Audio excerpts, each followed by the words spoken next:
So now we will see how to create floor plans on the level which we have created through Dynamo. So the node for that is floor plan. Okay, and it will show us mainly two nodes, this one and this one, and by same name. So the first node is to create floor plan view. As you can see, it is written in the output as well. But if I go to the second node, that shows us to create ceiling plan. But now we need to create floor plan, so we'll select this one.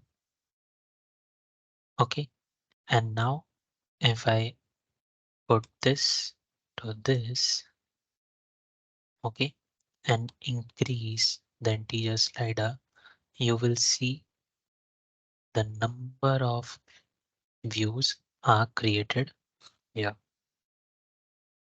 Okay,